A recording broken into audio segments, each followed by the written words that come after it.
Ano ba ang dapat kainin ng mga pasyente ng kanser?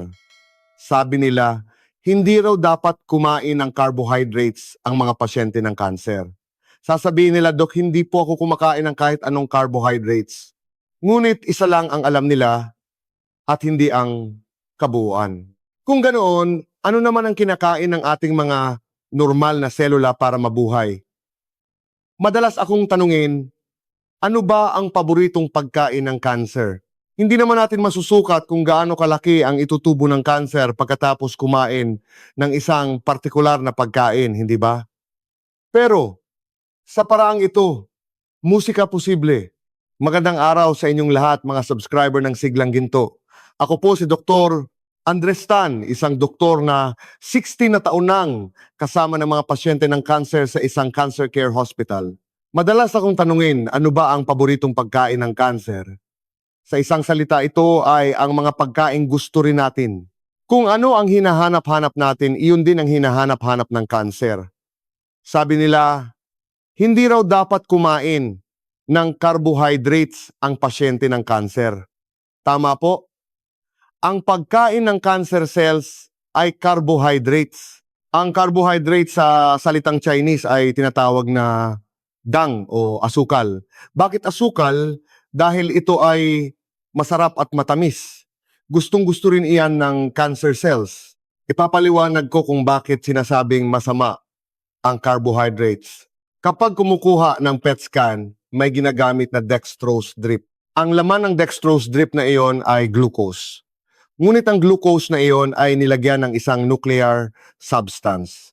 Kapag itinurok na ang IV sa loob ng 20 segundo, kumakalat ito sa buong katawan sa pamamagitan ng puso. Ang huling produkto ng carbohydrates kapag natunaw ay glucose, tama ba? Ito ay enerhiya. Kaya lahat ng selula ay nag-aagawan dito. Ang pinakamalakas ang siyang nakakakuha ng lahat. At ang pinakamalakas na iyon ay ang cancer cells o mga selula na may chronic inflammation. Kaya kapag kumuha ng PET scan, pumasok na ang glucose at kumalat sa buong katawan. Ngunit kung may cancer ito, ang kukuha ng lahat. Ang glucose na katuturok lang ay naiipon doon at dahil may kasama itong nuclear substance, naglalabas ito ng radiation. Ang kinukunan ng gamma camera ay ang PET scan. Iyon ang pinakapaborito ng cancer. Inaagaw nito ang lahat. Kaya maraming tao ang nagsasabi, Dok, hindi po ako kumakain ng kahit anong carbohydrates. Ngunit isa lang ang alam nila at hindi ang kabuuan. Kung ganoon, ano naman ang kinakain ng ating mga normal na selula? Ang ating mga normal na selula ay kumakain din ng carbohydrates. Parehong gusto ng cancer cells at ng mga selula ko ang carbohydrates. Kung gayon, ano ang dapat gawin? Dapat tayong kumain ng maraming magagandang carbohydrates. Ang magagandang carbohydrates ay mas maraming napupunta sa ating normal na selula, habang ang masasamang carbohydrates ay mas maraming napupunta sa cancer cells. Ito ang tinatawag nating konsepto ng glycemic index. Dahil ang carbohydrates ay asukal, ang glycemic index ay ang ratio ng kung gaano karaming glucose ang naa-absorb sa dugo kapag kumain tayo ng carbohydrates. Halimbawa, kung kumain ka ng 100 gram ng glucose, 100 gram din ang naa-absorb sa dugo. Kung kumain ka ng 100 gram ng patatas, ilang gramo ng carbohydrates ang mapupunta sa dugo? Ang ratio na iyon ay ang glycemic index. Ang masasamang carbohydrates ay masarap. Ang problema, kapag kinain mo ito, biglang tataas ang iyong blood sugar, mabilis itong na-absorb sa dugo. Tulad ng sa PET scan, kapag itinurok ang glucose sa pamamagitan ng dextrose drip, 100% nito ay agad na pumapasok sa daluyan ng dugo. Kaya lahat ay napupunta sa cancer cells. Ang glucose na yon ay may glycemic index na 100. Kapag kumakain tayo ng mga pagkaing may mataas na glycemic index, bigla ang pumapasok ang glucose sa dugo kaya naaagaw lahat ng cancer cells. Pagkatapos mabusog ng cancer cells, ang matitira na lang ang siyang kakainin ng mga normal na selula. Kaya ang cancer ay lumalaki, habang ang pasyente ay pumapayat. Kung ganito, para saan pa ang chemotherapy? Ang epekto ng chemo na ginagawa kada 3 linggo ay hindi tumatagal ng 3 linggo. Nawawala ito sa loob ng 12 hanggang 24 na oras. Halimbawa sa isang chemo session, nakapatay ka ng 1 milyong cancer cells. Ngunit sa loob ng 20 araw, kung marami kang kinain na masasamang carbohydrates, 10 milyong selula naman ang tutubo. Pareho lang ito sa isang diabetic. Kung ang isang diabetic ay nag-iingat sa pagkain at umiinom ng gamot o nag-iinsulina, niresetahan siya ng doktor para ang kanyang fasting blood sugar ay nasa 107,108. Pero isang umaga pag-check niya, 180 ang kanyang asukal. Lola, ano po ang kinain ninyo kagabi? Kumain ako ng isang kakanin kagabi. Kung kumain ka ng kakanin sa gabi, aabot talaga sa 180 ang asukal mo sa umaga. Ang mga pagkaing bawal sa diabetic ay kinakain din ng mga pasyente ng cancer. Ang diet na dapat sundin ng isang diabetic ay dapat ding sundin ng pasyente ng cancer dahil lahat ay nakabase sa asukal. Hindi naman natin masusukat kung gaano kalaki ang itutubo ng cancer pagkatapos kumain ng isang pagkain, hindi ba? Pero pwede natin gawin ito. Bago kumain, tulad ng ginagawa ng mga diabetic, tusukin ang daliri. Pagkatapos kumain, sukatin ulit. Ang itinaas nito ay ang dami ng glucose na iyong nakonsumo. Iyon ang dapat ninyong tandaan. Mapapatunayan ito ng tinatawag na Laron syndrome, na marahil ay narinig na ng marami sa inyo. Ito ay isang uri ng dwarfism at karamihan sa kanila ay nakatira sa Andes Mountains. Sinasabing meron lamang humigit kumulang 300,000 sa kanila sa buong mundo. Lahat sila ay maliliit at may malalaking tiyan dahil sa obesity, ngunit wala silang diabetes o cancer kahit na ganoon ang kanilang kinakain. Kaya isang British na doktor ang namangha rito. Nanirahan siya kasama nila sa loob ng 20 taon. Isang kahangahangang tao, hindi ba?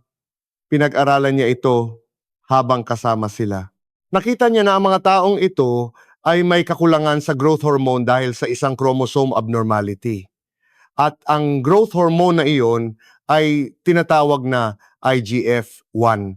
May dalawang pangunahing dahilan kung bakit hindi dapat kumain ng carbohydrates ang mga pasyente ng cancer. Una, kapag kumain ka ng masasamang carbohydrates, biglang tumataas ang asukal sa dugo. Kaya't inaagaw ito ng malalakas na cancer cells. Kaya lumalaki ang cancer. Pangalawa, kapag kumain ka ng masasamang carbohydrates, biglang tumataas ang blood sugar, kaya nadedetect ito ng utak. Uy, tumaas ang blood sugar! Nag-uutos ito sa pancreas. Hoy, gumising ka na. Gumawa ka na ng insulin ngayon din. Ano ang insulin? Ang insulin ay isang sasakyan. Ito ay isang delivery truck. Dinadala nito ang glucose mula sa dugo patungo sa mga selula. Kaya inuutusan ng utak ang pancreas na gumawa ng insulin. At gumagawa na nga ito ng maraming insulin.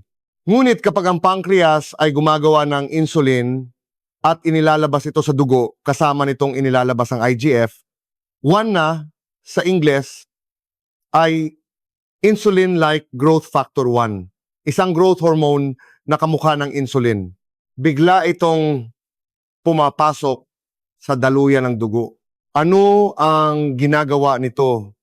Pinapalaki nito ang mga selula. Anong mga selula ang cancer cells na nasa dugo?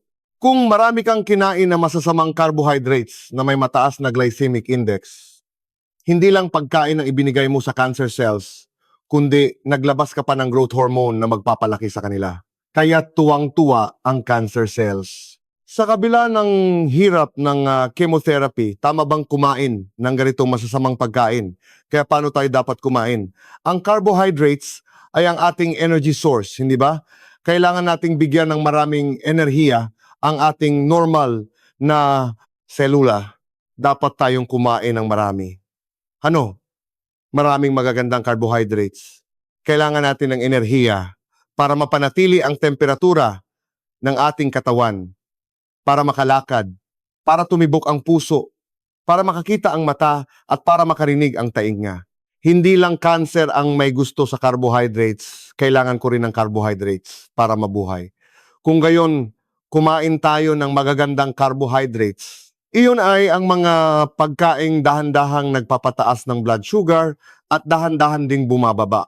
Ang ganito magagandang carbohydrates ay pantay na naipapamahagi sa lahat ng selula.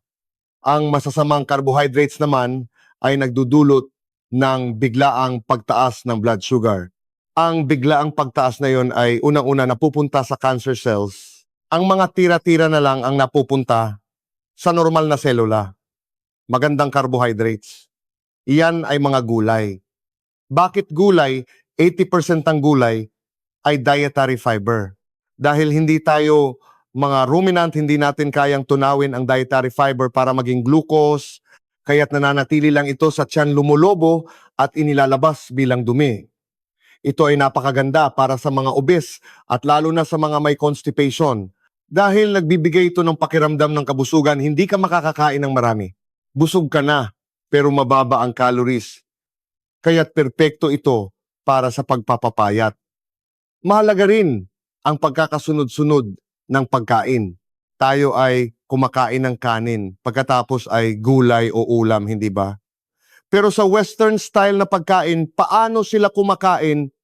Una ang salad bago ang iba. Ang pagkakasunod-sunod na iyon ay tama. Tingnan ninyo ang shabu-shabu. Ang karne ay sandali lang dapat ilubog at alisin agad. Madali itong maluto. Pero ang gulay ay kailangang pakuluan ng matagal. Kapag kumain ka ng gulay, mahirap itong nguyain.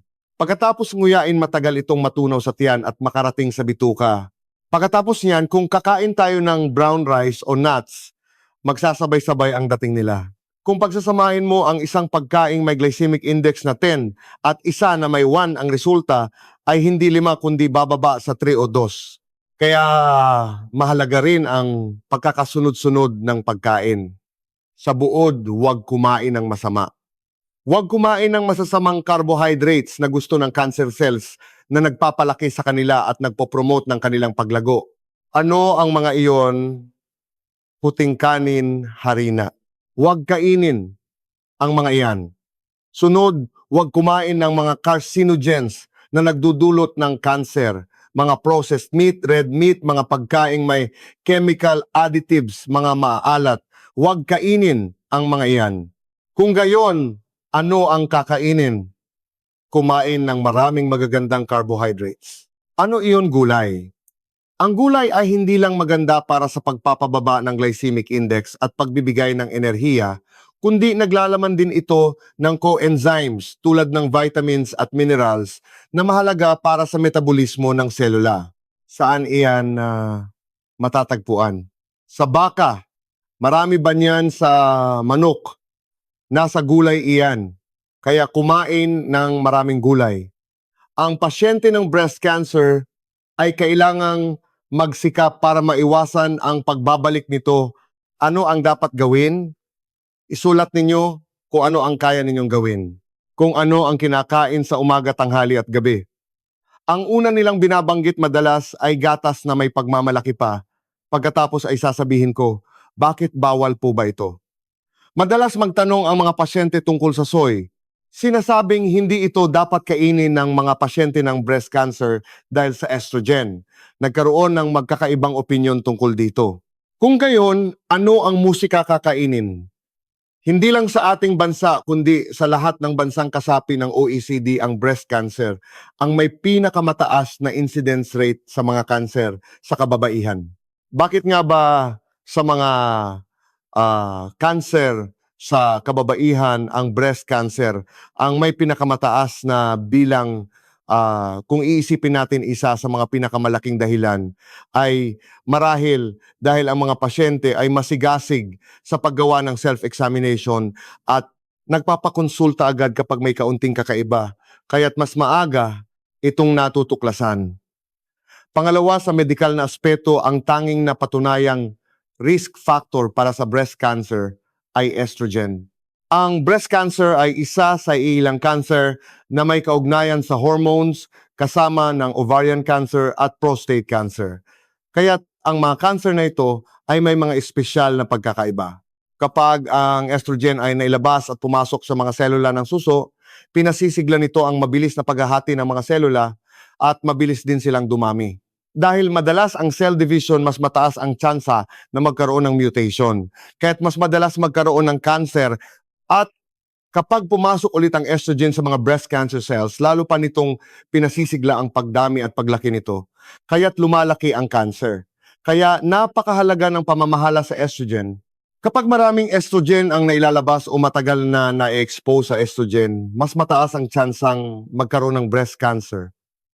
Halimbawa, nag-iiba ang dami ng estrogen depende sa menstrual cycle.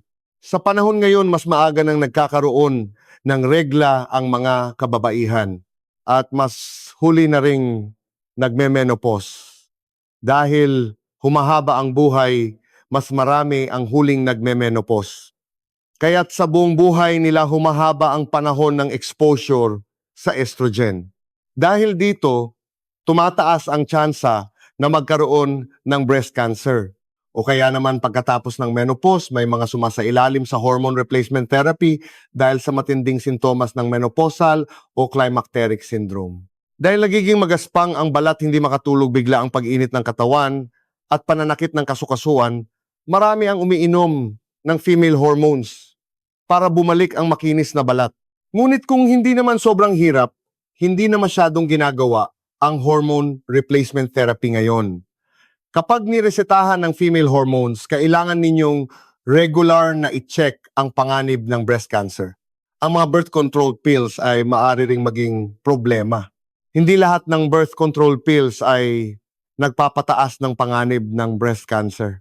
Ang mga pills na naglalaman lang ng iisang uri ng hormone ay walang gaanong kaugnayan, ngunit ang mga combination oral contraceptives ay nagpapataas ng incidence rate ng breast cancer. Ang magandang balita ay kapag itinigil ang pag-inom ng pills, bumababa rin ang panganib. Ang mga nabanggit ko ay tungkol sa estrogen na nagmumula sa ovaryo, pero ang estrogen ay hindi lang doon nanggagaling. Nagmumula rin ito sa fat tissues ng ating katawan. Dati iniisip na ang fat tissue ay para lang sa insulation at bilang unan, isang pisikal na tissue lamang. Ngunit ngayon, itinuturing na itong isang endocrine organ. Kaya't bakit ang mga pasyente ng breast cancer ay tumataba habang ang ibang mga pasyente ng cancer ay pumapayat? Sa ibang cancer, pinapayuhan silang tumaba, pero sa breast cancer, pinagagalitan sila kapag tumataba. Dahil ang pagtaba ay nangangahulugang pagdami ng taba. Kung gayon, mas maraming estrogen ang nailalabas. Mas tumataas ang tsansa ng recurrence at ng pagkakaroon ng sakit ang ating diet. Tama? Ang mga cancer na nauugnay sa kanluranin at industrialisadong diet ay breast cancer, prostate cancer sa mga lalaki, at colorectal cancer sa parehong kasarian. Kaya't malaki ang kaugnayan nito sa diet. Sa totoo lang, kapag kumakain ng karne, hindi dapat kainin ang taba.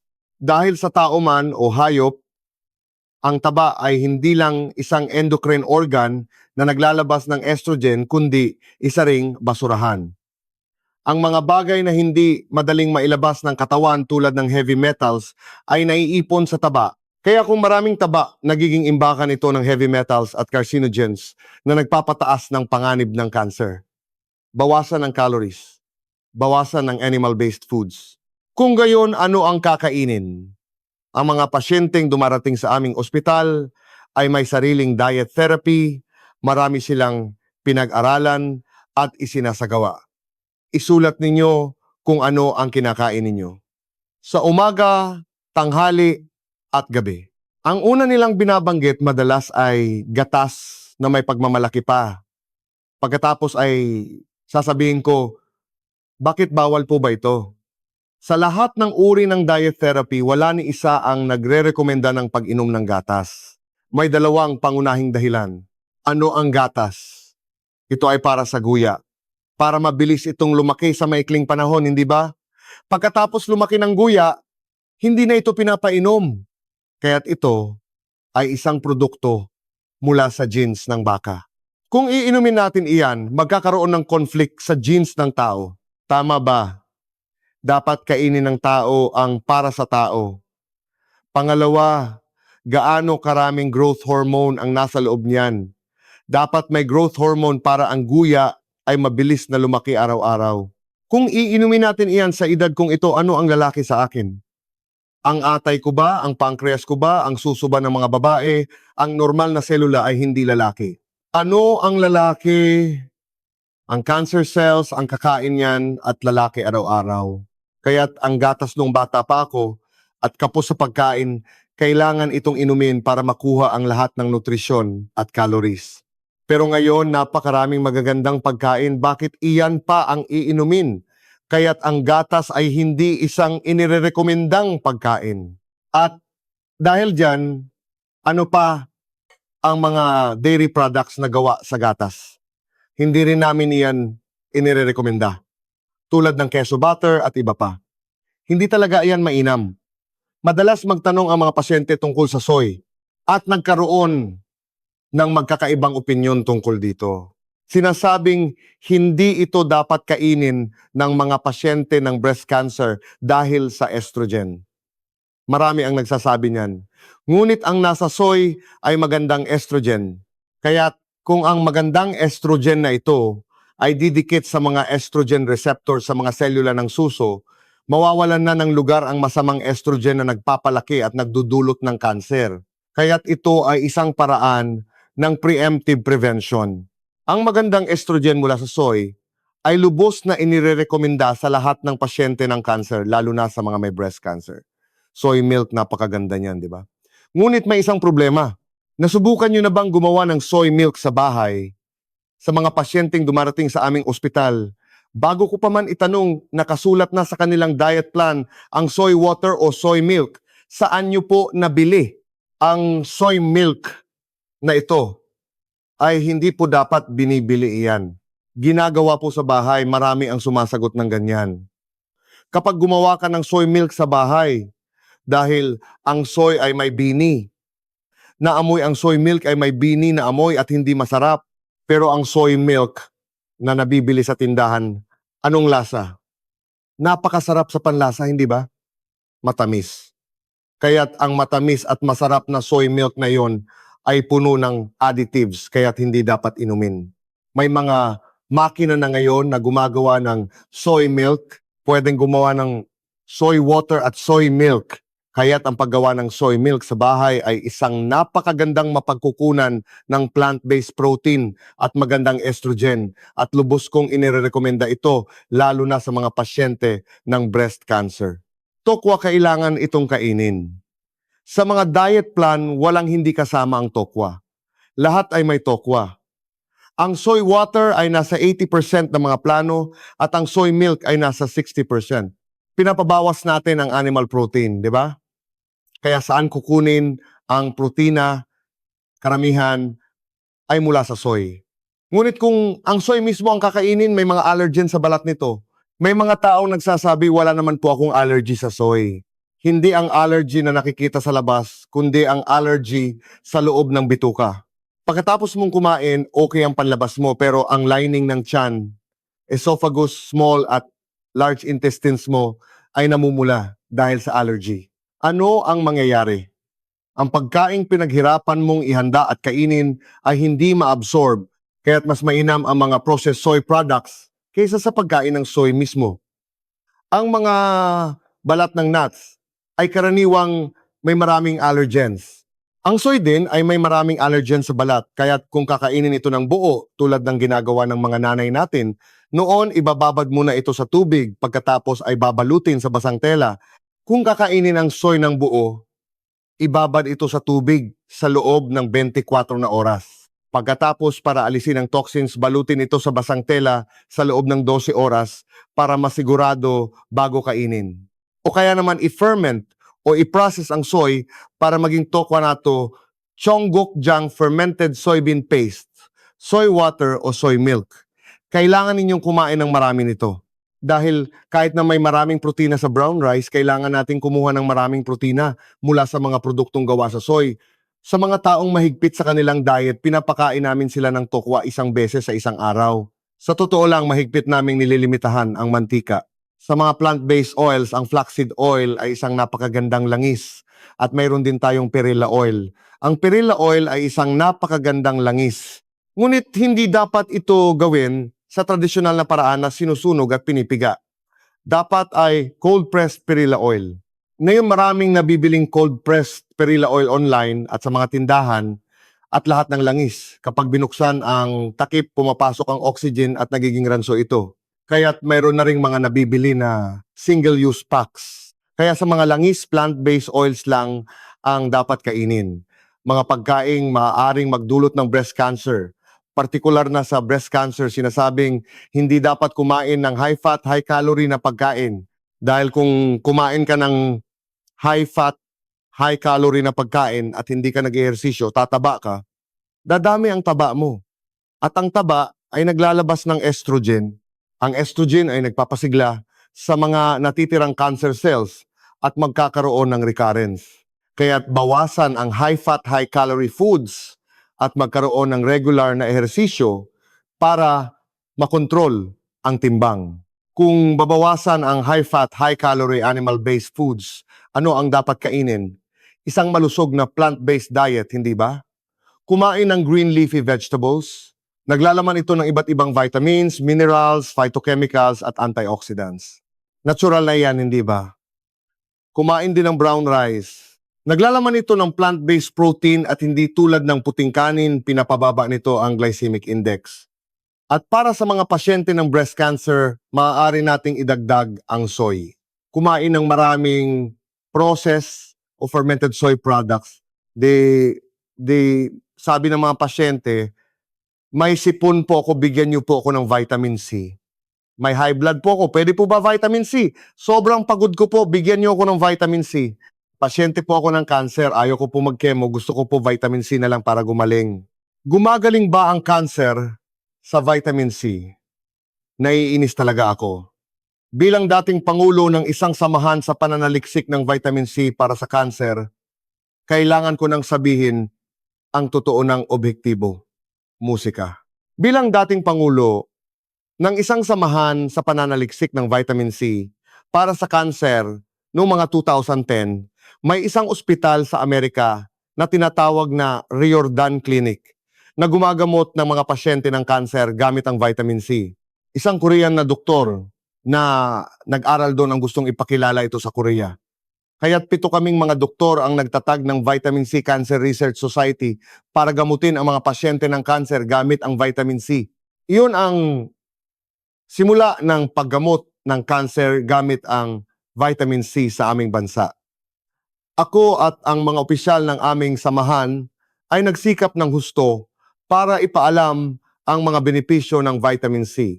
Sa loob ng isang panahon, naging mainit ang debate tungkol sa vitamin C. Kapag binabanggit ang vitamin C, nagagalit ang mga propesor sa universidad. Madalas akong nakipag-away sa mga broadcast. Sabi nila nakamamatay daw ang vitamin C. Pero ngayon marami ng mga doktor sa mga universidad ang kumikilala sa mga benepisyo ng vitamin C. Ngayon wala ng ospital sa buong bansa na hindi nagbibigay ng vitamin C injection, hindi ba? Ngunit ngayon, may masamang epekto itong idinulot. Ano iyon? Ngayon ang vitamin C ay tila isang gamot sa lahat. Maraming tao ang gusto lang mag-vitamin C at ayaw na mag-chemo o radiation. Mayroon ding mga taong nag-uudyok nito, lalo na sa pananaw ng pasyente ng cancer. Ang isipin na malulunasan ng cancer sa pamamagitan lamang ng vitamin C ay isang malaking kalokohan. Kailangan ko nang sabihin ang totoo ng objektibo. Dati sinasabing kung hindi ka iinom ng hindi bababa sa tarta hanggang 50 mg ng vitamin C araw-araw, magkakaroon ka ng scurvy. Ang vitamin C ay para dyan, hindi ba? Noong panahon ng Age of Discovery, kapag naglalayag at naubusan ng gulay, lahat ng mandaragat ay nagdurugo. Nalaman nilang dahil ito sa kakulangan ng vitamin C mula sa gulay. Pero sa ating bansa ngayon, mayroon pa kayang nagkakaroon ng scurvy. Ang paggamit ng vitamin C para maiwasan ng scurvy ay hindi na napapanahon para sa atin. Kaya, paano dapat gamitin ang vitamin C? Marami itong ginagampanan, pinapataas nito ang immunity. Isa ito sa mga pundasyon ng pagpapalakas ng immunity. At sa loob ng lahat ng selula, mayroong metabolismo. Sa metabolismong iyon, may mga coenzymes may mga pampadulas kumbaga. At sa mga pampadulas na iyon, ang vitamin C ay laging kasama. Kaya't kailangan ito para mapabuti ang paggana ng lahat ng selula. Kailangan sa immunity, kailangan sa detoxification, kailangan sa kalusugan ng bituka, kailangan sa paghilom ng sugat. Ang vitamin C ay epektibo para sa sipon, para sa pagbawi sa pagod, para sa pagpapaganda ng balat at maging sa obesity. Siyempre nakakatulong din ito sa mga pasyente ng cancer. Ngunit ang isipin na basta na lang uminom ng marami o pumunta sa ospital at magpaturok ng 10 ampuls ng vitamin C ay isang mapanganib na gawain mula sa pananaw ng isang pasyente ng cancer. Bakit ako gagamit ng vitamin C? Ito ba ay para atakihin ang cancer cells, para palakasin ang immunity, o para sa detoxification mula sa chemotherapy? Dapat itong gamitin ayon sa layunin. Ang vitamin C ay dapat tama ang paggamit. Ang vitamin C ay parang isang espada na may 2 talim. Depende sa dosis, magkaiba ang epekto nito. Sa mababang dosis, mayroon itong antioxidant at immune boosting na kakayahan. Sa napakataas na dosis, kabaligtaran ang epekto. Nagdudulot ito ng free radicals para patayin ang mga selula. May sipon ako, kailangan kong palakasin ang immunity ko. Sobrang pagod ko siguro, marami akong free radicals. Sa mga ganitong kaso, sapat na ang mababang dosis ng vitamin C. Para sa mga pasyente ng cancer, kung para sa pagpapalakas ng immunity o antioxidant function, sapat na ang mababang dosis. Ngunit kung wala akong chemotherapy ngayon, kailangan kong gawin itong parang chemo para patayin ng mga selula. Kailangan ng mataas na dosis. Ang madalas itanong ng mga pasyente tungkol sa vitamin C therapy ay ang dosis ng oral vitamin C. Noong nagsisimula pa lang kami sa pananaliksik, tinatanong kami kung gaano karami ang dapat inumin. Ang sagot namin noon ay bowel tolerance dosage. Ang ibig sabihin niyan, ang vitamin C ay may 2 o 3 side effects. Ang unang side effect, hindi ito sa injectable vitamin C. Kapag marami kang ininom na oral vitamin C, magtatai ka. May mga taong nagtatai sa 1,000 mg pa lang, habang ang iba ay hindi nagtatai kahit 5,000 mg na ang nainom. Kaya ang sinasabi namin noon ay uminom hanggang sa punto bago ka magtae. At paano ito iinumin? Uminom ng 6 na beses sa isang araw. Hindi bababa sa 4 hanggang 6 na beses. Uminom ng marami. Ganyan ang itinuturo namin. Ngunit, tulad ng lahat ng agham, ang katotohanan 10 taon na ang nakalipas ay hindi na katotohanan ngayon. Kung ganoon, hindi iyon agham. 10 taon na ang nakalipas, ganoon ang paniniwala, pero sa pagpapatuloy ng pananaliksik na tuklasan na hindi pala ganoon, medyo mali pala. Kaya dapat laging may bagong pag-aaral para umunlad ang agham. Pagkatapos ng taong 2000, maraming pag-aaral ang lumabas. Tungkol ito sa kung gaano karaming oral vitamin C ang dapat inumin. Maraming pag-aaral ang sumasang-ayon na ang pag-inom ng higit sa 2.4 g o 24.5 mg kada araw ay isang kalokohan. Gaano man karami ang inumin mo, bunto 400 mg lang ang kayang i-absorb ng katawan at ang sobra ay inilalabas. Isa pa ang pag-inom ng 2,400 mg ng paulit-ulit kada 4 na oras para maipon sa dugo at magkaroon ng epekto ng injection ay hindi totoo. Ang pag-inom ng 1,000 mg ng vitamin C 2 beses sa isang araw, umaga at gabi, para sa kabuuang 2,000 mg ay nakakatulong sa lahat. Malusog man o hindi mataba, may high blood, gustong bumata pasyente ng cancer, lahat ay makikinabang dito bilang isang baseline.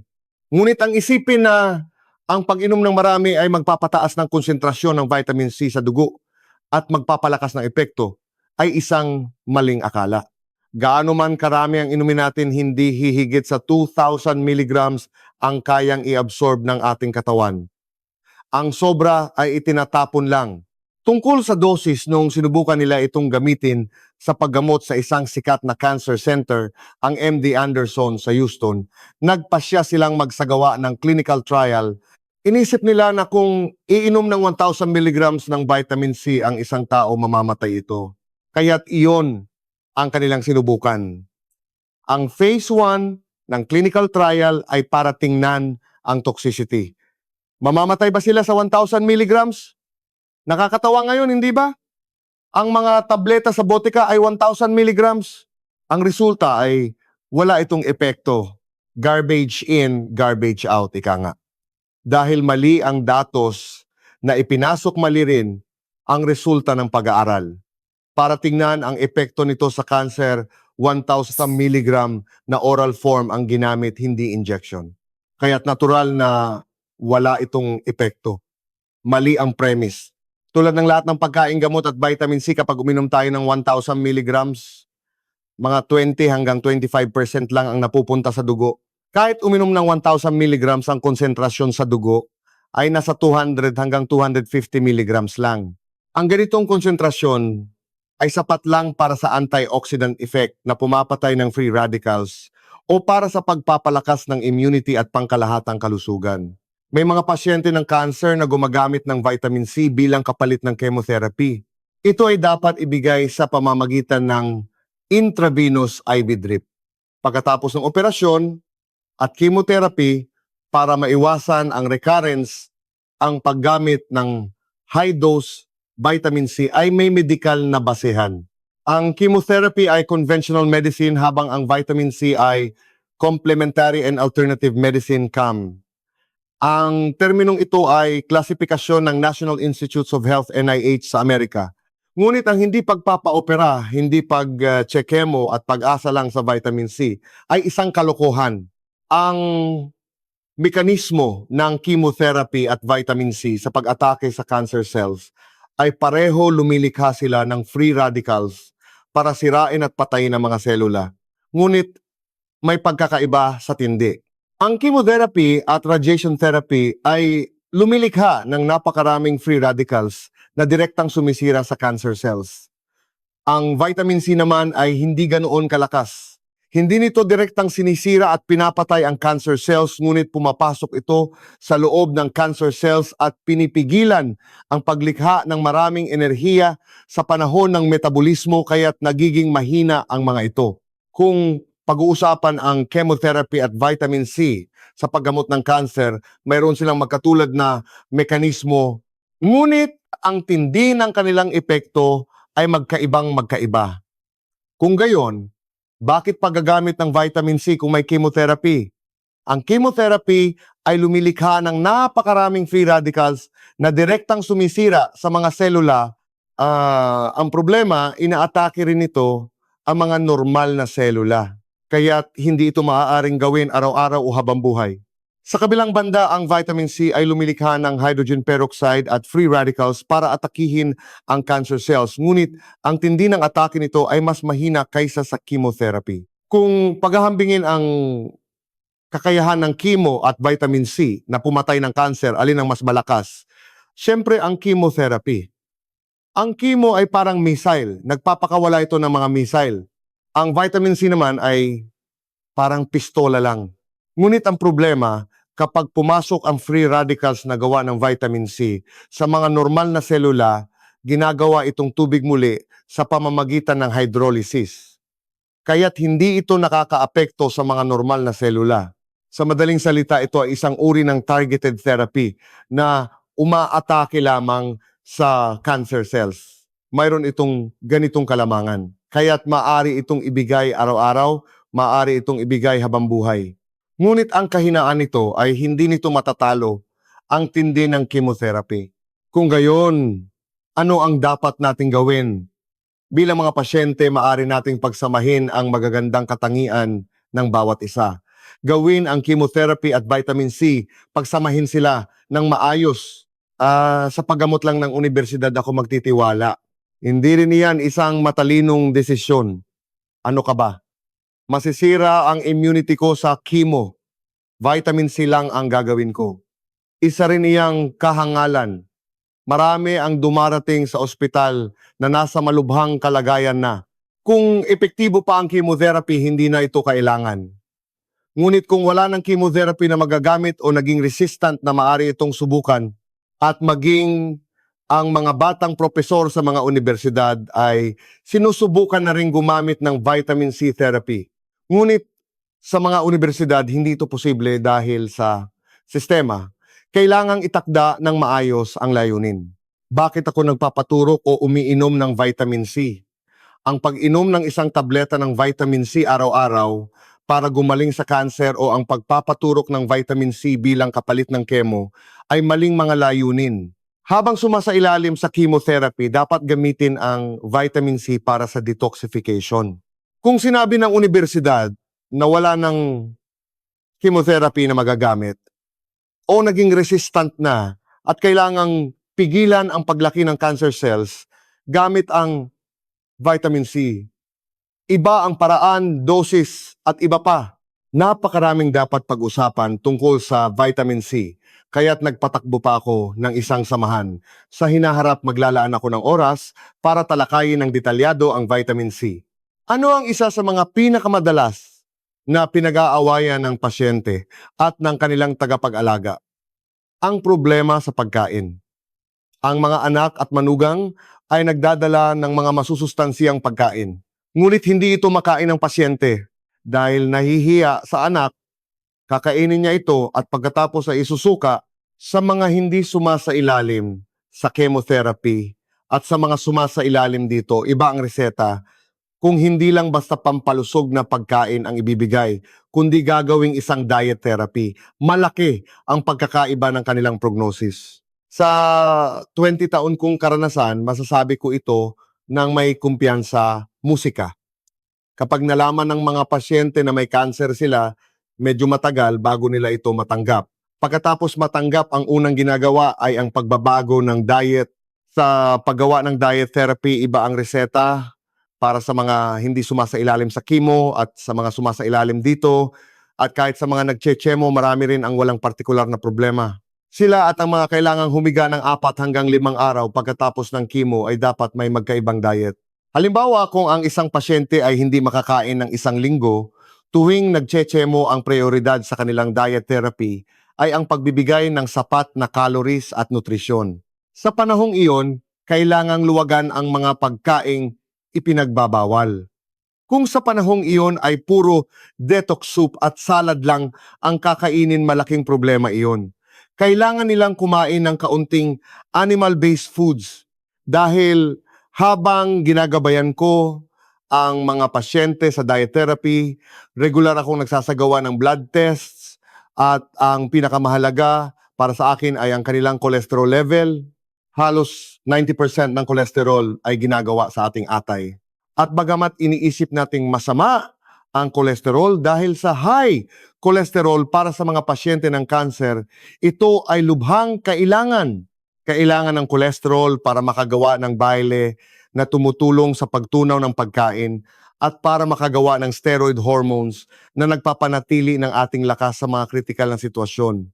Kaya't ang mga pasyenteng bumaba sa 100 ang cholesterol level ay halos nasa ICU na. Ang mga pasyenteng may recurrence o metastasis at 1 taon o 2 taon nang nag-check-chemo, hindi lang kolesterol ang bumababa, kundi pati na rin ang protein at albumin. Ang liver function test nila ay bumababa rin sa 6 o 7. Para sa kanila, ang pangunahing layunin ng diet therapy ay hindi ang pag-atake sa cancer, kundi ang pagpapanatili ng lakas ng normal na selula. Ngunit may mga tagapag-alaga na pilit pa ring pinapakain ng gulay lang ang mga pasyenteng ito. Malaking pagkakamali iyon.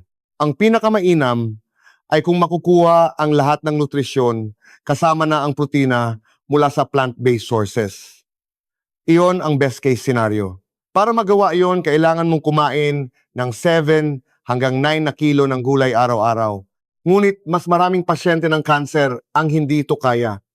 Hindi nila kaya dahil sa chemotherapy o dahil sa operasyon at hindi makatunaw ng maayos. Sa mga ganitong kaso, kailangan ng pagbabago o modification. Kung pipilitin pa rin silang kumain ng gulay, lang magkakaroon sila ng nutritional deficiency na magpapababa ng kanilang immunity at magdudulot ng masamang resulta. Kaya ang sinasabi ko sa kanila ay depende sa kondisyon ng pasyente at sa resulta ng blood test, ina-adjust natin ang diet. Kung kaya lang nilang kumain ng 1 kilo ng gulay, kailangan talagang magdagdag ng animal protein dahil ang animal protein ay masarap. At mas madali itong tunawin at i-absorb kaysa sa plant-based protein. At ang animal protein ay isang complete protein na nangangahulugang naglalaman ito ng lahat ng essential amino acids na hindi kayang gawin ng ating katawan, kaya't kailangan nating kunin sa pagkain. Kaya't dapat itong gamitin, ngunit hanggat maaari iwasan ang red meat at kumain ng white fish o poultry tulad ng manok o pabo. Kaya't sa aking kaso, pinapakain ko sila ng isdang pinasingawan o nilaga at sinasabawan ng brown rice. O mas maganda pa, sa sabaw ng tinolang manok, ginagawang lugaw ang brown rice at nilalagyan ng kaunting gulay. Pagkatapos kumain ng 2 beses ng ganito, bumabalik ang lakas ng pasyente. Ngunit sa ganitong sitwasyon, kung ipipilit pa rin ang vegetarian diet, malaking problema iyon. May mga pasyente na sa buong araw ay 5 kutsarita lang ang nakakain. Kung sasabihin ng pasyenteng iyon na gusto niyang kumain ng baka dapat siyang pakainin, pero kung sasabihin ng tagapag-alaga, "Tay, paano niyo kakainin iyan?" Hindi iyon makatwiran para sa akin. Hindi dapat lahat ng tao ay pare-pareho ang kinakain. Ang diet therapy ay isang uri ng selective eating. Kung ganap bang ipagbabawal ang animal-based foods o papayagan ang isda, itlog, manok at iba pa, dapat itong gawin habang regular na nagpapakonsulta para malaman kung ang selective eating na ito ay nagdudulot ng masamang epekto sa katawan. Kailangan itong baguhin ayon sa resulta ng blood test. Minsan, may mga napupunta sa emergency room. Ang pinakamadalas na dahilan ay ang pagtaas ng potassium na nagdudulot ng hyperkalemia at nagpapabigat sa puso. Ang diet therapy ay maraming dapat isaalang-alang, hindi ito gamot. Kaya ang pagkain ng magandang pagkain ng 1 o 2 beses ay hindi makakapagpagaling ng sakit. At ang pagkain ng masamang pagkain ng 1 o 2 beses ay hindi magdudulot ng sakit. Kaya't para maging epektibo ang diet therapy, kailangan muna ng sapat na dami at kailangan din ng sapat na panahon. Ang pagkain ay isang alalahanin para sa mga pasyente ng cancer. Sana ay makakain sila sa bibig. Ngunit para sa mga pasyenteng patuloy na lumalaban maliban sa mga tapos na sa paggamot, hindi sila makakakain ng marami. Ano ang isa sa mga pinakamadalas na pinag-aawayan ng pasyente at ng kanilang tagapag-alaga? Ang problema sa pagkain. Ang mga anak at manugang ay nagdadala ng mga masusustansyang pagkain. Kainin niyo po ito, sabi nila. Kapag nagluto sila, 1 kaldero ang ginagawa. Ngunit hindi ito makain ng pasyente. Walang gana at sumasakit ang tiyan kapag kumakain. 2 subo lang ang kaya. At pagkatapos, itatapon na lang ang lahat. Pagkatapos ng ilang beses, nag-aaway na sila. At dahil nahihiya ang matanda sa anak, kakainin niya ito at pagkatapos ay isusuka. Kapag sumasailalim sa chemotherapy na atake ng gamot ang mga selulang mabilis dumami tulad ng cancer cells. Isa sa mga selulang mabilis dumami ay ang lining ng digestive tract. Kaya't nagkakaroon ng stomatitis, pagduduwal, pagsusuka, pagtatae o constipation. Ngayon isipin ninyo, kung nagtatae ka at nagsusuka, magkakaroon ka ba ng gana? Isa pa, ang mga tumor ay naglalabas ng iba't ibang cytokines at mga sangkap. Ang mga sangkap na ito ay pumipigil sa appetite center. At kung may intestinal obstruction, masakit kapag kumakain. At kung may ascites, tubig sa tiyan, naiipit ang tiyan kaya't hindi makakain ng marami. At kusang nawawala ang gana, nawawala ang kagustuhang kumain. Kung iisipin ng mga hayop ay nabubuhay para kumain. Ngunit kapag nagkasakit ang alagang aso, kahit na bigyan mo ng paborito niyang ham o dilatang, baka hindi niya ito kakainin. Sa hindi pagkain, nagiging pinakamataas ang kanyang innate healing ability. Pagkatapos ng 1 o 2 araw na paggaling, nagsisimula na siyang kumain. Kaya't ang ating katawan kapag nahihirapan, ay tila nag-uudyok sa atin na kumain ng kaunti. Pakiusap, huwag ninyong pag-awayan ng pagkain. Hindi makakain ng pasyente. Mas sumasakit pa. At minsan ay nagdudugo kapag kumakain. Sa ganitong sitwasyon, ang paggamot ay dapat magsimula sa pag-aayuno. Ang kaunting kinakain ay hindi rin naa-absorb bilang nutrisyon. Kaya't sa mga ganitong sitwasyon, kailangan munang mag-fasting at kumain sa pamamagitan ng ugat, hindi sa bibig. Kailangang ibigay ang carbohydrates, protein, fats, vitamins at minerals sa pamamagitan ng ugat para gumaling ang nasirang gastrointestinal tract. Kailangan ng IV fluids. Para mas mabilis na gumaling ang nasirang lining ng GI tract dahil sa chemotherapy. Para mas mabilis ding makakain muli ang pasyente. Ang pagkain kinain sa bibig ay kailangang dumaan sa maraming proseso sa digestive system bago maabsorb sa dugo at makarating sa mga selula. Para sa pasyenteng ito, napakaraming hadlang. Kaya't sa mga ganitong pagkakataon sa bibig, kainin lang ang mga pagkaing masarap sa panlasa, masustansya, at hindi makakasama sa dami na kaya lang. At ang kakulangan ay dapat punan sa pamamagitan ng ugat hanggang sa bumalik ang gana at maging normal ang paggana ng digestive system. Ngunit hanggang ngayon, marami pa rin nagsasabi, ano ka ba? Kailangan kumain ng tao para mabuhay, para magkalakas, para malabanan ang cancer at chemotherapy. Kailangang magbago ang pag-iisip na iyan. Marami pa ring pasyente at tagapag-alaga ang nag-iisip na ang paggamot ay tungkol lang sa paggamot sa cancer. Kaya kong tiisin lahat basta gumaling lang ang cancer. Ngunit dapat ninyong isipin ito. Maliban sa mga natuklasan ng maaga at naoperahan ng perpekto ang cancer, ay isang sakit na maaring mangailangan ng matagal na paggamot.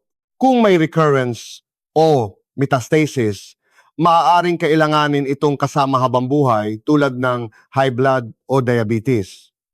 Kung gayon, sa universidad, ang chemotherapy ay ginagawa lang 1 o 2 beses sa isang buwan. Ano ang nangyayari sa natitirang panahon kung ang chemo ay ginagawa kada 3 linggo, hindi nangangahulugang pinapatay nito ang cancer cells sa loob ng 3 linggo? Ang chemo ay hindi tatagal ng higit sa 12 oras. Kung tatagal ito ng higit sa 12 oras, hindi ito kakayanin ng ating katawan. Sa loob ng 20 araw, kailangan mong labanan ang cancer ng mag-isa, ngunit hindi gaanong binibigyan ng pansin iyon. At sa universidad, ang sinasabi lang ay mag-chemo lang po kayo. Kaya't marami ang nag-iisip na sapat na iyon. Sa kaso ng mga pasyenteng may recurrence o metastasis, kung kailangan ng matagal na paggamot ang paggamot sa mga sintomas, ay pinakamahalaga. Ang una rito ay ang pain management. Matiisin mo lang, patiisin mo ang sakit. Masama sa katawan ang painkiller. Maging ang mga pasyente ay nagtitiis at hindi umiinom ng painkiller dahil sa paniniwalang ito. Kung ganito, lumalala ang kalagayan ng pasyente araw-araw. Kitang-kita. Pangalawa, ang problema sa pagkain. Ang chemotherapy ay chemotherapy, ngunit kailangan kong mabuhay. Kailangang mabuhay ang aking normal na selula para magkaroon ng lakas na lumaban. Ngayon, sa mga universidad, may 2 uri ng chemotherapy, direct at indirect. Ang mga conventional cytotoxic chemotherapies ay direktang umaatake sa cancer cells.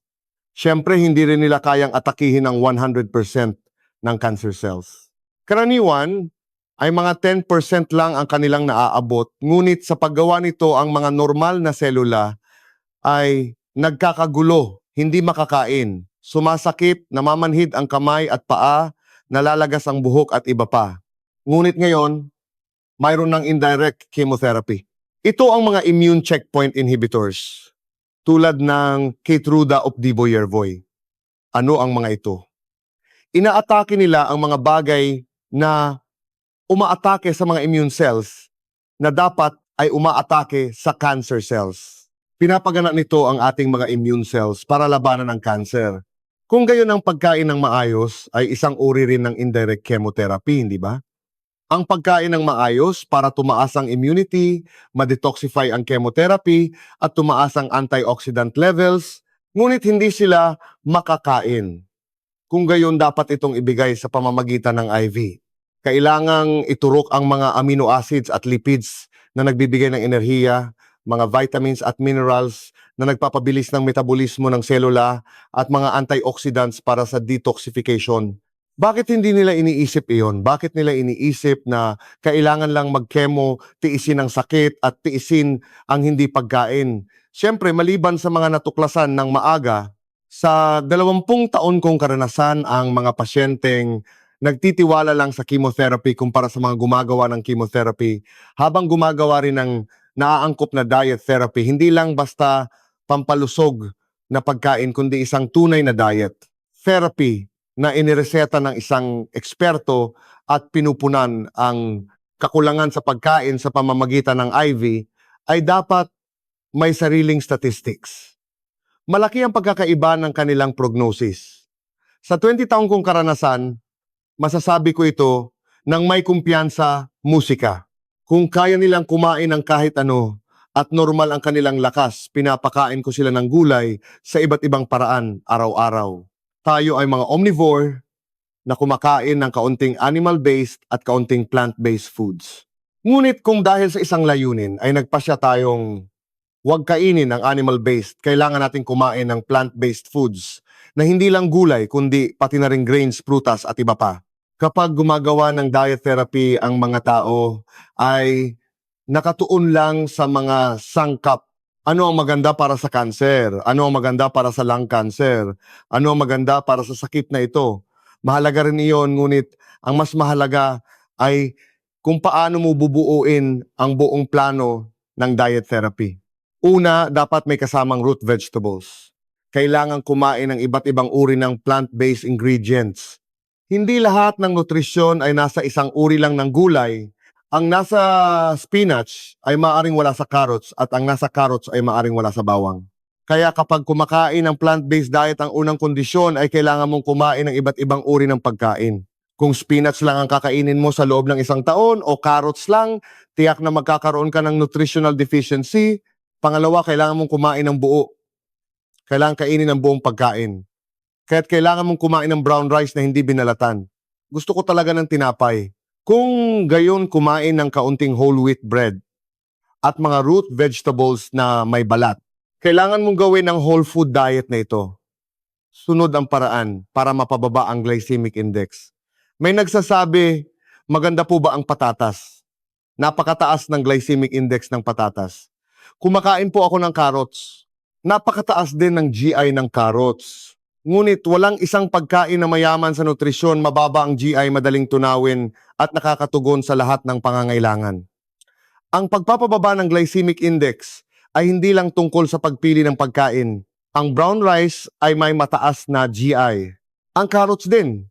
Ngunit hindi mo maaaring pag-usapan ang diet therapy ng walang carrots. Kung gayon, ang pagpapababa ng GI ay depende hindi lang sa pagpili ng sangkap, kundi pati na rin sa kung paano ito niluluto at sa anong pagkakasunod-sunod kinakain. Kung pagsasamahin mo ang isang pagkaing may mataas na GI at isang may mababa, mas bababa pa ang resulta. Kaya't mahalaga ang pagkakasunod-sunod ng pagkain. Unahin ang pagkain ng isang mangkok ng salad. Tulad ng mga taga-kanluran na kumakain ng salad bago ang main course. Ang salad ay hindi pinoproseso kaya buo pa ang dietary fiber dahil 80% nito ay fiber, matagal itong tunawin, at 80% ay hindi na-absorb, nananatili lang sa tiyan pagkatapos kumain ng kaunting prutas. Dahil kahit na may maraming magagandang nutrisyon, ang prutas mataas ang fructose nito kaya't mataas din ang GI.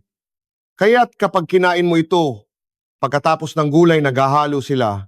Pagkatapos kumain ng brown rice, protein at nuts. Kung ganito ang pagkakasunod-sunod ang unang kinain na gulay, ay dahan-dahang bababa at mananatili sa bituka, habang ang mga sumunod ay mabilis na makakarating at magkikita-kita sila doon. Ang fiber ay hindi na-absorb at nananatili sa loob ng ating tiyan. Sumisipsip ito ng tubig at ng asukal mula sa mga kasunod na pagkain. Kaya't lumulobo ito at inilalabas bilang dumi na nakakatulong sa constipation. At dahil matagal itong nananatili, busog ka na at hindi ka nakakain ng marami na maganda para sa obesity, isa pa, kailangan mong nguyain ng matagal ang lahat. Kahit ang tubig ay dapat nguyain, sabi nila, nguyain ang lahat ng pagkain at kumain ng dahan-dahan.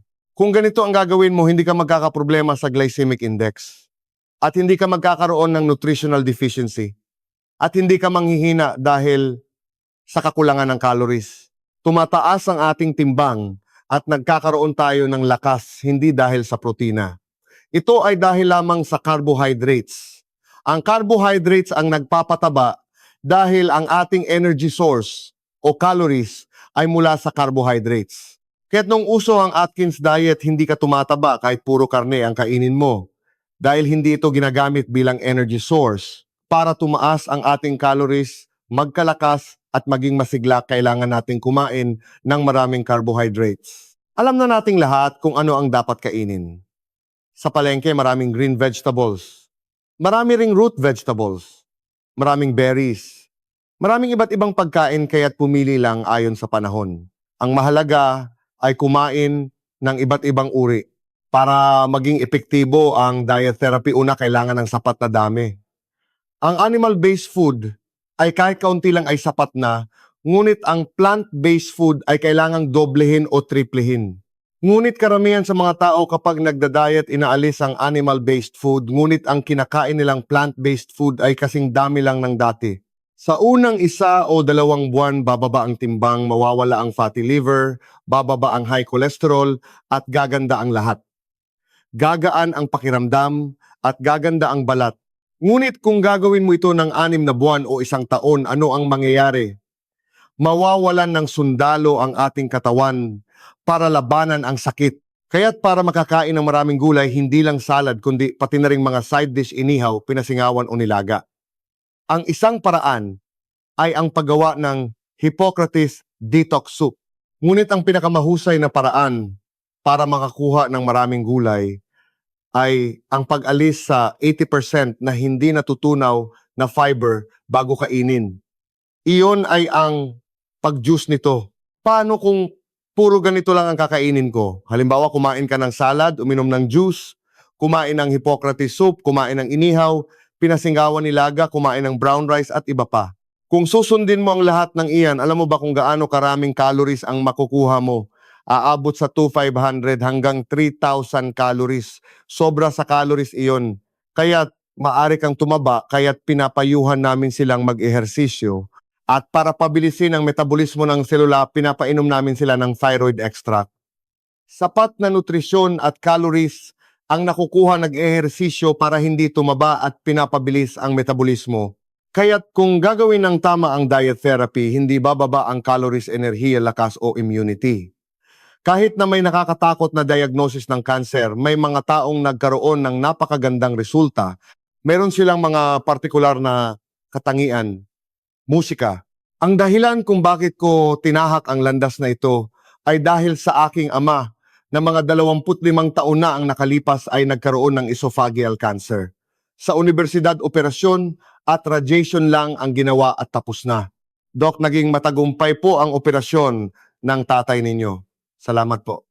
Ngunit ang tsansa na mabuhay ang tatay ninyo pagkatapos ng 3 taon ay wala pang 20,000, 30%. Hindi magkatugma, hindi ba? Ngunit ang tatay ko ay walang anumang sintomas noon. Natuklasan lang ito sa isang regular na check-up. Pagkatapos ng operasyon at radiation, nabawasan siya ng 15 kilo at halos hindi na makalakad. Kung ang survival rate sa loob ng 3 taon ay wala pang 20,000, 30%, ibig sabihin ay hindi siya aabot ng 1 taon. Kung gayon, bakit pa siya inoperahan? At ang esophagus na inoperahan ay unti-unting kumikipot. Nagkakaroon ng stricture. Kaya't kahit tubig lang ang inumin, bumabalik ito. Mamamatay siya sa gutom. Binalikan ko ang radiation oncologist. Kailangan niyo pong ayusin ito. Ang sagot niya ay malamig. Wala na pong paraan. Itigil niyo na lang po ang radiation therapy. Sobrang galit ko. Ano ang nangyari sa tatay ko? Nabuhay siya ng 13 at kalahating taon. Ang survival rate na 20,000, 30% sa loob ng 3 taon. At hindi siya uminom ng kahit isang painkiller. Sa weekdays, umuwi siya para mag-gateball. Sa weekends, na-hospital siya sa amin para magpagamot. Pumanaw siya noong Agosto 2013. Ganito ang tingin ko. Ang mga statistics na lumalabas, tulad ng kung gaano katagal nabubuhay ang mga may pancreatic cancer o kung ano ang 5-year survival rate, ay statistics ng mga taong sumailalim lang sa operasyon chemotherapy at radiation. Ang statistics na yon at ang statistics ng mga taong nagsisikap sa complementary at alternative medicine, gumagawa ng sariling diet therapy, nag-eehersisyo at namamahala sa stress ay dapat nahiwalay. Kahit na may nakakatakot na diagnosis ng cancer, may mga taong nagkaroon ng napakagandang resulta at ngayon ay halos normal na ang pamumuhay. Mayroon silang mga partikular na katangian. Una, kapag natanggap ang diagnosis, kailangan nilang malampasan agad ang galit, sama ng loob at iba pang emosyon at hanapin ang kanilang lugar para malaman kung anong pagsisikap ang dapat nilang gawin. Kailangang magmula sa puso ang pagnanais. Kailangan ko talagang mabuhay. Hindi pa ako pwedeng sumuko dito. Kailangan ng ganitong matinding pagnanais.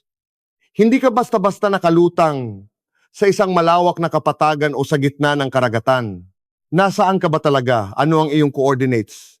Anong estado ka ngayon at ano ang mga pagpipilian mo? Kung posible ang operasyon, dapat magpa-opera.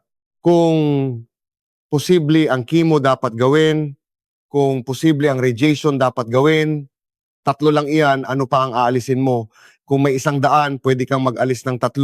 Kahit na umunlad na ang medisina, 3 lang ang opsyon para sa mga pasyente ng kanser. At wala pang kalahati ng mga pasyente ang maaaring sumailalim sa lahat ng 3. Dahil kung may recurrence, wala nang operasyon o radiation. Chemo na lang. At napakaraming cancer na walang chemotherapy. Kaya't sa simula, kailangan mong alamin ng mabuti ang iyong kalagayan. Kailangan ba ng lahat ng estudyante na pumasok sa pinakamagaling na universidad? Hindi naman. Kailangan ba ng lahat ng sakit na bumalik sa dati? Hindi naman. Ang high blood ay hindi na babalik sa dati. Ang diabetes ay hindi na babalik sa dati. Paano pa ang cancer? Siyempre kung natuklasan at nagamot, nang maaga maaari kang bumalik sa dati. Kailangan ding magtakda ng makatotohanang layunin kasama ang pamilya. Halimbawa, hindi mo maaaring itakda ang layuning, wala akong high blood dati, babalik ako sa dati kong sarili. Bakit? Dahil ang mga sakit na dulot ng pagtanda ng selula tulad ng high blood, diabetes, herniated disc arthritis, brain disease, heart disease o cancer, ang layunin ay hindi ang bumalik sa dati, kundi ang humingi ng tulong sa ospital at magsikap para sa natitirang panahon ay makapamuhay ng walang malaking problema kahit na may kaunting abala. Kasama ng mga kaibigan, umiinom ng gamot sa high blood o sa diabetes, at tumanda ng malusog. Iyan ang dapat maging layunin. Pero ang problema, nagiging extreme ang mga pasyente. Ano ka ba dapat sa universidad makinig? Kumain ng balanse at huwag gumawa ng kahit ano mag-chemo lang. Tiyak na pagsisisihan mo iyan balang araw. O sa kabilang banda, naku, masama ang chemo, masama ang operasyon, mag-diet at vitamin C na lang ako. Isa rin yung kalokohan. At ang pakiusap ko sa mga pasyente, huwag kayong magtanong sa kapwa pasyente. Ngayon, napakaraming impormasyon at napakaraming grupo ng mga pasyente. Ang problema dito, kinokolekta ng mga pasyente ang mga impormasyong nagkalat sa internet, in-edit at pinagbobotohan. Ang katotohanan ay hindi nakabase sa boto ng nakararami. Ang kasabay ko sa operasyon, ang kapitbahay ko, ang kababayan ko, ganito ang nangyari sa kanila. Kakaunti lang ang mga kasong iyan, kaya't sa simula, kailangan ninyong makinig sa mga eksperto. Ang landas sa simula ay maliit lang ang agwat, pero habang tumatagal lumalayo. Sa huli, hindi ka na makakabalik. Kaya't sa simula kailangan ng gabay. Kahit ang pinakamagaling na golfer na si Tiger Woods ay may coach. Sa mga pasyente natin, may mga nag-aaral ng mag-isa at maraming alam. Ngunit sa nakikita ko, kung mag-isa ka lang, mabibigo ka. Walang kainin mo ito at gagaling ka o gawin mo ito at gagaling ka. Walang isang paraan na perpekto. Ang cancer ay isang sakit. kung saan kahit na gamitin mo ng sabay-sabay ang lahat ng posibleng at napatunayang paraan sa simula na parang isang malawakang pambobomba, kulang pa rin. Pangalawa, kailangang sumabay ang isip. Kailangang maging kalmado at rasyonal. Ganito ang tulong na ibibigay sa akin ng universidad. At ito naman ang tulong na maibibigay nito. Kulang ako sa bahaging ito. Ito ang dapat kong gawin. Kailangan ng ganitong pag-iisip at kailangan mong pag-aralan ang lahat ng iyan. Halimbawa, ang diet therapy. Kumain lang ng balanse. Hindi kailangan mong pag-aralan to ng seryoso. Kaya pala kailangan ganito kumain. Tama pala ito. Huwag mag-isip ng hindi naman ako nagkasakit dati at sa pinakamagaling na ospital ako na operahan ng pinakamagaling na doktor kaya't gagaling ako ng tuluyan. Huwag magtakda ng maling coordinates at babalik ako sa dati kong sarili. O hindi ako magsisikap at ang doktor na ang bahala sa operasyon pagkatapos ay pupunta lang ako sa ospital para sa chemo at uuwi na para magtrabaho, maglaro at kumain ng kahit ano. Hindi dapat ganyan. Kailangang gawin ang chemo, kailangang gawin ang operasyon, kailangan magpaturok ng vitamin C, kailangan mag-detox, kailangan mong mag-aral, kailangan maintindihan ng isip mo, at kailangang sumunod ang katawan mo, at subukan mo, mararamdaman mo ang pagbabago sa iyong katawan. Halimbawa sa diet, subukan mong mag-ayuno ng 3 araw. Tingnan mo kung may pagbabago sa katawan mo. Meron. Subukan mong kumain ng sobra sa loob ng 3 araw. May pagbabago sa katawan mo. Tama, subukan mong kumain ng masasamang pagkain sa loob ng 3 araw. Mararamdaman mo agad. Subukan mong kumain ng talagang masusustansiyang pagkain sa loob ng 3 araw. Mararamdaman mo agad. Tama. Kapag na-set na ito, siyempre kailangan ng mga taong gagabay at tutulong. Ang pinakamahalaga ay ang suporta ng asawa at pamilya. At kailangang piliin ang tamang direksyon. Kung gagawin ito ng walang pag-aalinlangan at magsisikap tiyak na magkakaroon ng magandang resulta. At ang katangian ng mga taong ito ay kapag nagpasya na sila, hindi sila natitinag. Ang pinakakakatakot na sandali para sa mga pasyente ay kapag titingnan na ang resulta ng CT scan kada ilang buwan pagkatapos ng chemo. Ngunit ang mga taong ito, ang katangian nila ay hindi nila tinitingnan ang resulta. Pinapatingnan lang nila sa kanilang tagapag-alaga. Ano ang gagawin mo kung hindi maganda ang resulta? Basta gagawin ko lang ang dapat kong gawin. Kung chemotherapy, chemotherapy. Kung operasyon, operasyon. Gagawin ko ng maayos ang aking diet, ehersisyo, vitamin C detoxification, at susundin ang aking schedule. Isipin na parang isang bata sa elementarya at mamuhay ng simple. Sila ang mga nagtatagumpay.